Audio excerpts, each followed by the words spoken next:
Hi, I'm Chris Lewis, firefighter for the Lakeville Fire Department, and welcome to another edition of On Call. The goal of this program is to educate and inform the citizens of Lakeville about how their all-volunteer fire department trains and responds to emergencies.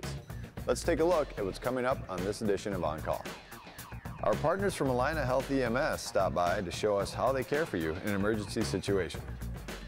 Fire Chief Mike Meyer covers how the department pre-plans for some emergencies.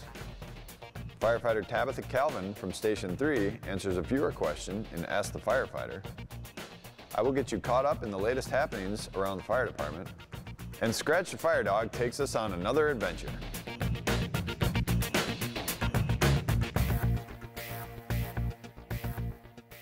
We see them driving around town almost every day, ambulances. They are a vital resource to our community, and here in Lakeville we have partnered with Allina Health EMS to provide these services. Joining me today is paramedic and external education coordinator Patty McCauley from Allina Health EMS. Patty, thanks for being on the show. Hi, Chris. Thanks for having us. So why don't we start out, just tell us a little bit about yourself. Okay. Well, I have worked as a paramedic for many, many years with ALF ambulance, if you remember that. And our rigs still say ALF ambulance. And then I also got into working in education, with training with our police officers, our firefighters, and a lot of the city employees. And we did a lot of general public education as well. We have a program here in the city of Lakeville called Lakeville Heart Restart, where our main focus is just to train as many people that live or work in this city in how to do compressions only CPR and use an AED. So now with Allina Health EMS, my job is primarily education still for the 3 cities, and you'll see me on the ambulance every once in a while, but most often in the classroom. Okay, so you say Allina Health EMS, and we can see ALF on the ambulance. Can you tell us what's the difference, if there is one? Sure. Actually, ALF ambulance, the 3 cities of Apple Valley, Lakeville, and Farmington still own the ambulance service here. Okay. And you will see Allina Health EMS on the ambulances as well. And the reason for that is a few years ago, the 3 cities decided to have someone come in and run the operations of the ambulance service. So we became Allina Health EMS employees, and that's why you see Allina Health on the ambulance as well as ALF. Allina Health EMS is focused on really maintaining as much as the ALF service as it was before. So we do have ambulances in each one of the cities. In Apple Valley, the ambulance is still at Apple Valley Fire Station 1, which is on County Road 42 in Hayes. In Lakeville, our ambulance is actually stationed at the Lakeville Police Department, and in Farmington, they're located at Farmington Fire Station number 2 on Pilot Knob Road. So we still have 3 ambulances that are operating within the 3 cities. In 2012, we probably ran about 5,000 calls within the 3 cities. So it is a very busy area. And also, it's good to remember, besides Apple Valley, Lakeville, and Farmington, we provide service to the townships of Castle Rock, Eureka, and Empire. So it's kind of a large area, but the ambulances are busy. When they do have downtime, they are at a day room at one of those stations, which gives them a TV and a microwave and a place to just kind of camp out for a little while. Okay. But you're correct, they're on the road a lot, and when one ambulance moves, the other ones move as well, just to make sure that we have optimal coverage. And if all 3 of the ambulances are out, we actually have mutual aid contracts with surrounding cities, such as Burnsville, Northfield, but Allina Health EMS also has a lot of ambulance services or ambulances surrounding the area as well. So you might see other ambulances come into the cities to be able to provide that optimal coverage. All right, fantastic. So we respond on the fire department to some types of calls. I mean, why would we be called to medical calls or not be called to medical calls? That's a really good question as well, because a lot of times people will say, I just need an ambulance. Why am I getting police cars and why am I getting fire trucks? And we do travel with police wherever we go. They are actually our first responder. They make sure that a scene is safe and secure for us to respond to, but they also help to take care of the patient before the ambulance gets there. We do sometimes request that the fire department come with us as well, and that's because we really need those extra hands. It kind of depends on the nature of the call. So if we have someone who is unresponsive or maybe someone that fell off of a roof, we're going to really need some help in making sure that we can take care of that patient at the best level that we can provide. So sometimes it just helps to have those extra hands so we can make sure that everything gets done and gets done quickly. Yeah, because there are different levels of calls, right, versus how severe versus a pretty minor incident. And there is. And that's how we are called, am I right? Yep, yeah, exactly. And fire departments a lot of time will respond to what we call Delta and Echo calls, and those are ones that are just a little bit more serious nature that we might need those extra hands to help us. Okay, excellent. So when you have a patient in the truck and you need to transport them, where do they go? You know, actually, that's up to the patient where they would like to be transported. Now, granted, we don't transport people to Duluth because we'd be gone for quite a while and out of the city. But in the metro area, we'll take the patient wherever they choose to go. So if they've been at a local hospital or they have a physician that goes to a specific hospital, we like to be able to maintain that continuum of care for that patient. There is one time when it might change and the patient doesn't have that decision, and that's because the paramedics might feel that they're better being treated and transported at a specialty center. And by that I mean maybe if it's someone that suffered severe trauma, we might choose to just take them to a trauma center, such as Regents Hospital in St. Paul or Hennepin County Medical Center in Minneapolis, just because they have all of the people and equipment to just handle anything that we bring through their doors. Or like a burn unit or something like that. Exactly. Okay. Yep, that's good too. Fantastic. So, I mean, I know you guys are on calls when we have fires, and then sometimes we need help. And I've been in these trucks plenty of times, but would you give us a tour of the truck right now for those who've never seen one? Oh yeah, I'd love to. Perfect. Sure. All right. Okay, now we're inside the ambulance itself, and while I've been in these before on calls and whatnot, why don't you tell us what we've all got in here? Okay. Well, we do like people to see the ambulance this way, and there are just a lot of things to look at.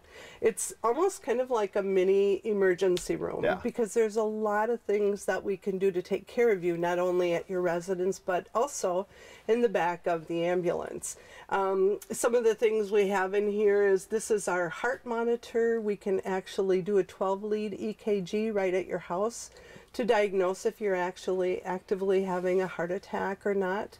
We have oxygen equipment to help you breathe. We even have OB kits. So if we need to deliver a baby in the back of the ambulance, we can do that too, and I've done that. So we can just do a variety of things, and that's really just to be able to, again, take care of you the best that we can. Well, we've got this cool little machine set up right here. Why don't you tell me what we're looking at on this little dummy here? This is called a Lucas machine, and actually what it is an automated CPR machine. So remember when we were talking before about having the fire department respond with us because we need those extra hands? Well, a lot of times that happens when we have to do CPR. CPR is physically exhausting, so we need a lot of you to help us be able to continue CPR with that patient that needs it.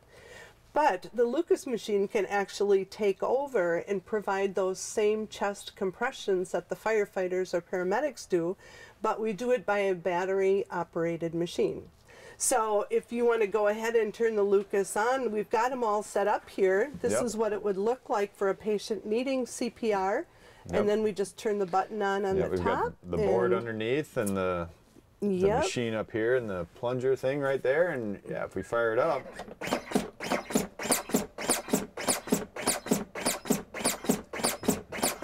And that goes, how long can that go for? And these batteries normally last about 30 to 45 minutes, and there's always extra batteries on the ambulance in the Lucas kit.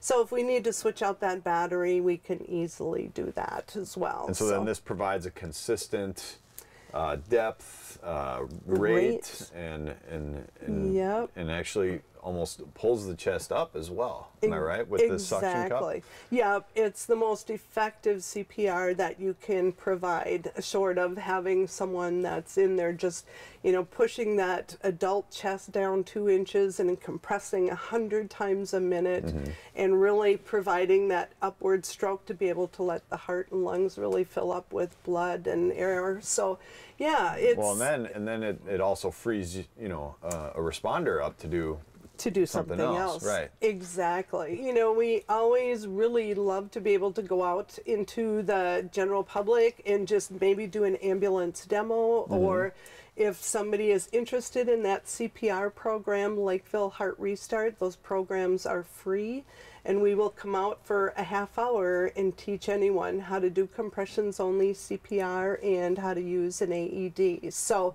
if anyone wants that kind of information, they can contact me specifically and we'll help them get it set up.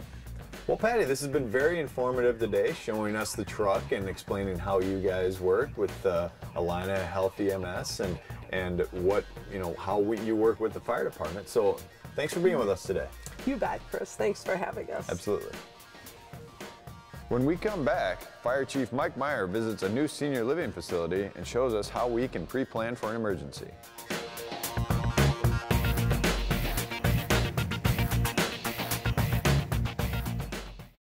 As a rural EMT, I've heard all of the excuses for not calling 911 at the first sign of stroke.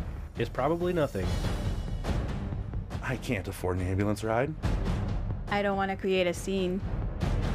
But stroke can happen to anyone at any time. Remember to act fast. If someone's face, arm, or speech is drifting, then time is of the essence. Please call 911. It's better to be safe than sorry.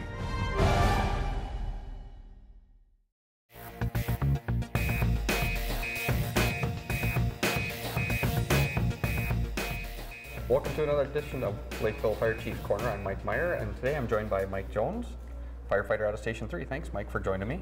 Oh, my pleasure.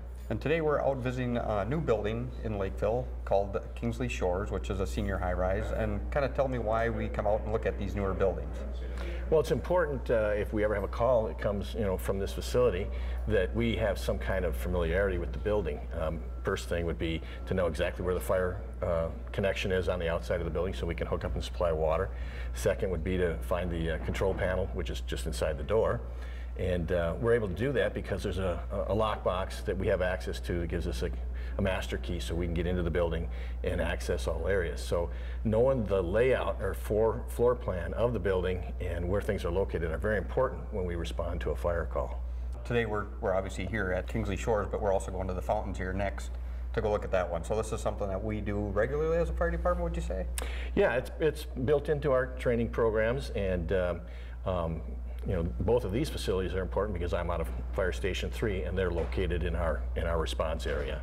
And you know, we do that throughout the whole community, and especially, you know, commercial facilities, so that we have that familiarity. Yep, and this one kind of, because we have multiples of these now in our city, but this is a senior high-rise, so these are kind of the high-risk areas that we want to make sure that we're familiar with, not only from a fire side, but what about medicals is, you know, because they're obviously this is dealing with elderly, so there's a potential that we could respond to that, a call for a medical here also. That's correct, and so it's real important because they have different wards on different floors and different access ways to get into those, and so that makes it real important that we know how to get into memory care, or, you know, where it's located, where the assisted living floors are, and so that we can get there quickly on a medical call. All right, should we go take a tour with the rest of the group and see what else we can find in the building? Sounds real good. Looks like a beautiful building. All right.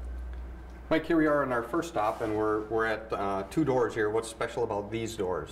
Well, these doors are the entrance into the memory care ward, and the importance about these doors are, you know, they're monitored, they're locked, so the residents, you know, can't find their way outside when they're not supposed to. Okay. So something special about these doors is that they're locked all the time, regardless of which direction, if you're trying to go in or out. So how do we, as a fire department, if we need to get in there for medical reasons or whatever that emergency is, how would we get into this area to start with? And that's one of the things that we learned through these walkthroughs, and to get in, basically we have to push that button and hold it, and we will get access into the building. And then on the way out, you have to hold the bar for at least 15 seconds in order for it to unlock. If there is a fire call or a fire alarm, the doors will unlock automatically. Okay. So let's, we'll push the button and go through, and then we'll look at the other side. All right, Mike, here we are on the other side of the door. We've gained access into the memory care unit. We've dealt with whatever the emergency. Now we need to get ourselves out. So speaking from that side, how do we egress this area or get out? Well, we can push on the lock bar and hold it for 15 seconds, and then it will automatically release the lock. Or I believe we can get out also by punching in the correct code. And if there is a fire alarm that goes off, this door is automatically unlocked. Okay. But one of the things I guess that we learned on the tour, what happens if we use press the panic button 15 seconds, we're going to get an alarm on that door, and what is the purpose for that? The purpose is to make the people in charge here aware that there's somebody pushing on that lock and that there's an issue and somebody's trying to get out of memory care. Right, so that they know that it's us or that potential a resident is trying to go through the door that shouldn't be. Correct. All right, well, let's head downstairs. We'll take a look at the sprinkler room, and then we'll keep going from there. Sounds good. Mike, now we're down in the sprinkler room of the building, and why is this important for firefighters and fire department members in general to know where to find this and what we have to do down here? Well, a lot of times when we get a call, it's probably because this system has been tripped. And the important part about it here is that this is what sprinkles the whole building. And this system is a little more complicated than most because we've got a dry system and a wet system. And of course, our wet system runs through the building where it's heated. Mm-hmm. And the dry system would go up in the attic and some of the areas where the cold comes into play. So if a sprinkler was tripped up there, the air would be purged out of the system and then the water would flow. So it becomes critical, when this is tripped, to try to figure out where the water flow is so we know where the fire is.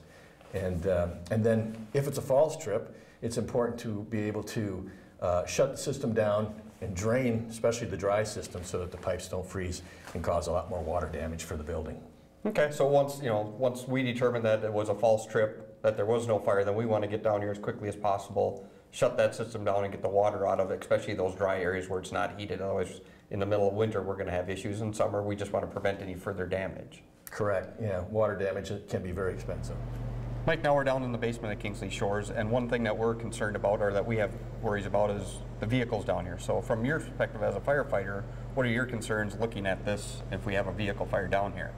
Well, one of our main concerns is, which car could possibly be on fire. So we have to figure out a way, of how we're going to come in with water, how much hose we're going to need.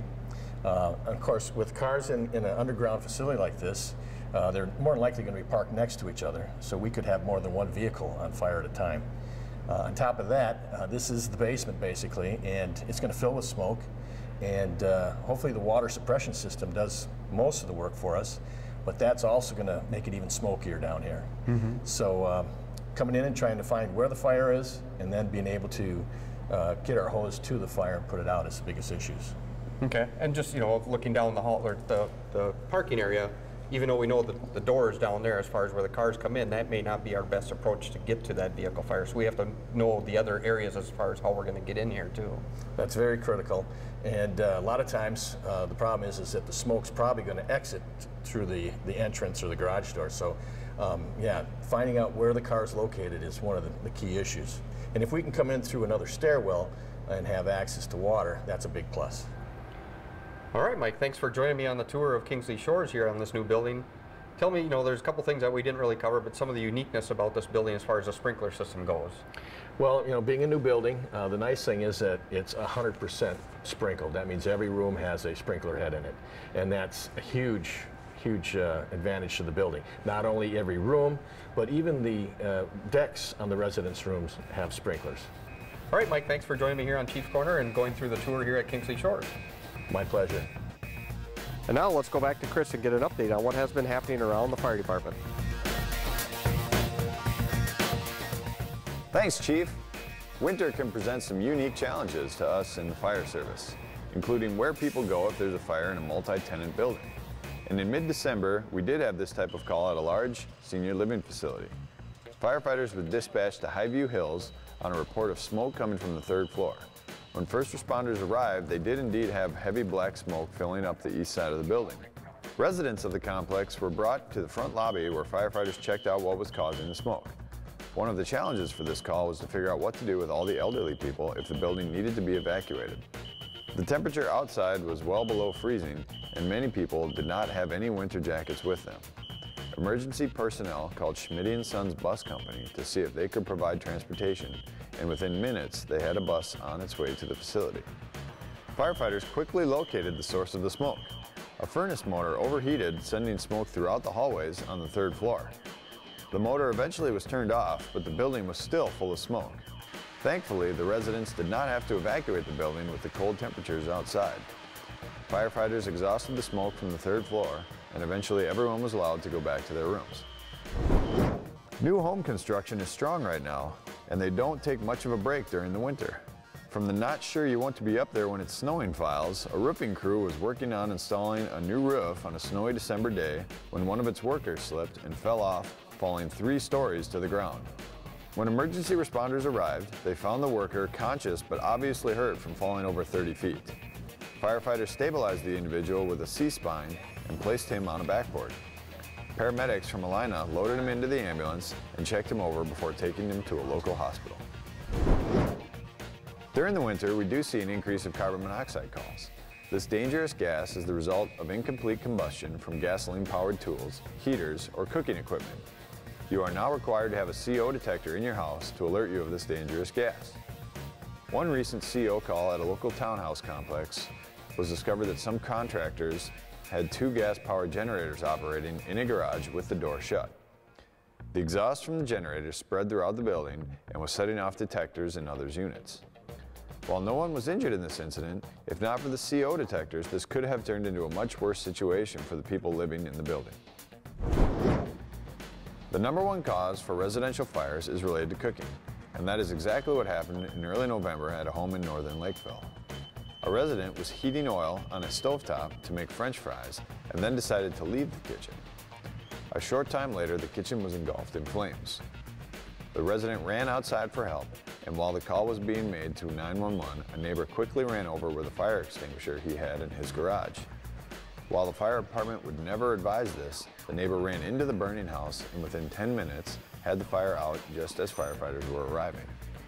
If not for the quick thinking and access to a fire extinguisher, this would have most likely involved more of the house and a much larger incident for the fire department. This is a good reminder to stay in the kitchen while cooking and to have a fire extinguisher readily available. Public education on fire safety is a part of what the fire department does throughout the year. One way to reach the youth in our community about fire safety is through a fire poster contest for all 4th graders in the city. All 11 elementary schools participate, and there is a winner from each school. In addition, one of those posters is judged to be the best. This year's winner is Maya from Oak Hills Elementary School. Congratulations to Maya, and her poster is now entered into the statewide competition. And those are some of the things that happened around the fire department.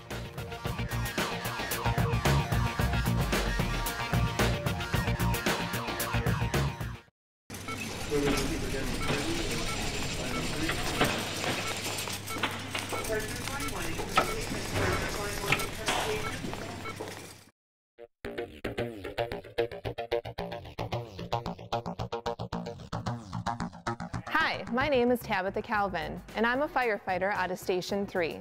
And today's Ask the Firefighter question comes to us from Harry. Harry asks, why do some fire hydrants have black or blue caps? Thanks for your question, Harry. There are almost 3,900 fire hydrants located within the city. Most of these hydrants are painted completely red, but there are a few that have black or blue caps. But first, let's take a look at how a hydrant operates. Buried about 7 feet underground, well below the freeze line, is a valve. When we need water, we'll open this valve by turning a knob on the top of the hydrant, allowing water to rise and flow out. When the valve is closed, water will obviously stop flowing, but the hydrant is still full of water. And in the winter, that water would freeze, potentially causing damage and not allowing water to flow out again. So hydrants are equipped with holes near the valve to drain the water. But in some parts of the city, the water table is so high that the water simply will not drain low enough to prevent freezing. The city marks these hydrants with black caps. When a black capped hydrant is used, we need to have the utility department pump out the water so it doesn't freeze. Now, blue capped hydrants identify hydrants that are connected to a water supply that is coming directly from a well. These hydrants are only used for testing purposes of the well, and they are not to be used by the fire department. Thanks, Harry, for your question. If you have a question for Ask the Firefighter, send it to us by using the information on the screen.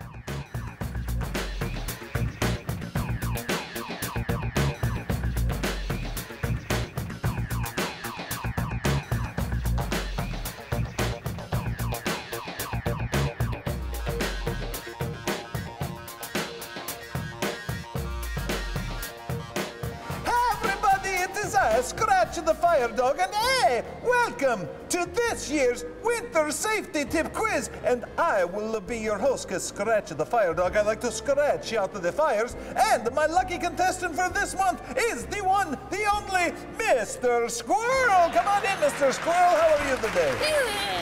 I see you're holding onto your nut. Yeah, you gonna bury that later? Yeah, you don't want to bury it now. There's a lot of snow out there. Yeah, very good. All right, are you ready for the quiz, Mr. Squirrel? Hey, is your brain bigger than a nut? No, just a little bit, huh? Okay. Really, that's good. All right. Well, I will tell you what the question is, and then you give me the right answer, all right, Mr. Squirrel? Or you guess anyway, okay. Hey, we're just kind of making this up as we go along, folks.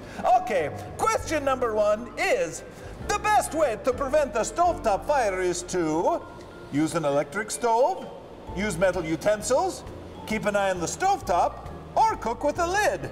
Hey, Mr. Squirrel, do you know what the right answer is to that? It is keep an eye on the stovetop. Yeah, you know what my answer would have been? Don't use a stovetop. Yeah. All right, next question. How often should you test your smoke alarm? Every day? Once a week? Every month? Or annually? That's right, he said every month. Very good, you should test your smoke alarm every month. Hey, you're 2 for 2, Mr. Squirrel. Not bad for someone with a nut for a brain. All right, next question. Lit candles should be played with by children, extinguished when you leave the home, used only in the kitchen, or placed at least 6 inches from anything that can burn. All right, Mr. Squirrel, tell me what you think is the best answer. Oh no, not played with by children. You're crazy. The answer is placed at least 6 inches from anything that can burn. Oh, too bad. But hey, we've got lots more questions to go. Hey, could you do a trick for me, Mr. Squirrel? Let's see if you can jump very high. Let's see it. Ready? 1, 2, 3. Whoa! Oh dear, are you okay, Mr. Squirrel? You landed on your head. Better that than your nut, I guess. All right, next question. Carbon monoxide alarm should be installed in the basement only, in the garage, outside each sleep area, or near the furnace. What do you think, Mr. Squirrel? What do you think, Mr. Squirrel? Mr. Squirrel, stop scratching your fleas! No guess? You're hungry? You want to go drive a car? You want to fly a kite? That has nothing to do with what we're doing today. The correct answer is outside each sleep area. Yeah, that's pretty good. All right, hey, do you want to read the next one? Okay, go ahead. Carbon monoxide can be produced by what? Vehicle and generators? Gas or charcoal grills?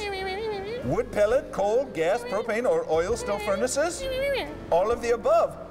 Hey, you make a pretty good host, but hey, my answer would be all of the above. Hey, do I get a prize?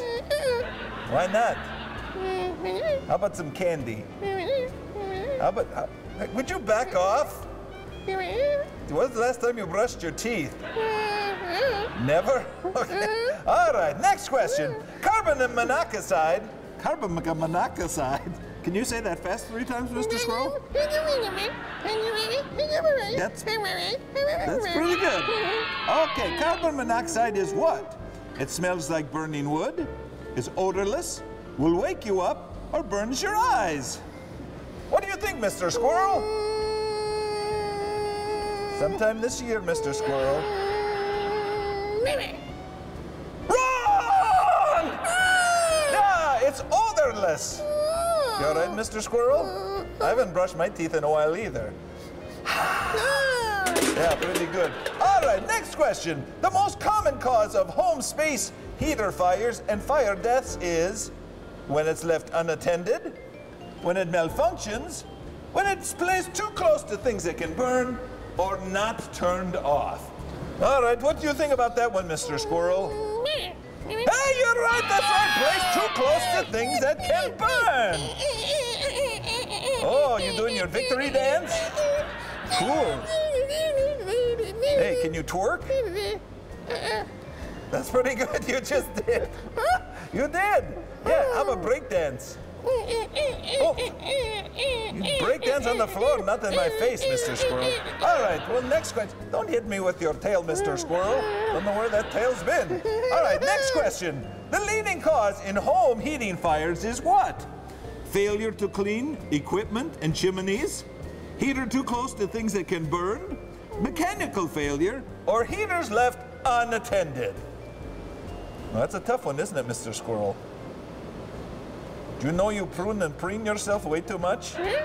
Your tongue must be raw like a piece of sandpaper. You smelling your armpit now? Yeah. Bet you it smells like roadkill. No? What's the answer to the question, Mr. Squirrel? Oh, so close, but it's failure to clean heating equipment and chimneys. That's all right. We got 2 more chances here. When heating with wood or pellets, you should allow ashes to cool before disposal, clean ash from the device after every use, place ashes in plastic bag. Oh, that sounds bad already, Mr. Squirrel. Or remove the ashes as soon as the fire is out. The answer is allow ashes to cool before disposal. Yeah, that's pretty good. All right, you ready for our final question? Now, if you get this right, Mr. Squirrel, you get a big prize. All right, here we go. Which type of equipment should not be used to heat your home? Is it central heating, fireplace, oven, wood stove, or squirrels? No, I'm just kidding. There's no squirrels there. What do you think? Central heating, fireplace, oven, or wood stove? What was that? Really? He's right! He got it! It's oven! Very good, Mr. Squirrel. Hey, and guess what your big prize is? Nope. Nope. Nope. Try again. There he goes, smelling his armpit again. No, Mr. Squirrel, you get to help me carry out the camera equipment. Yay! So until next time, this is Scratch the Fire Dog and Mr. Squirrel saying thanks for watching this month's Winter Safety Tip Quiz. Hey, you did pretty good, Mr. Squirrel. Mr. Squirrel. Well, Mr. Squirrel, where did you go? Oh! We'll see you next time, everyone. Mr. Squirrel! Let's get that camera stuff loaded up.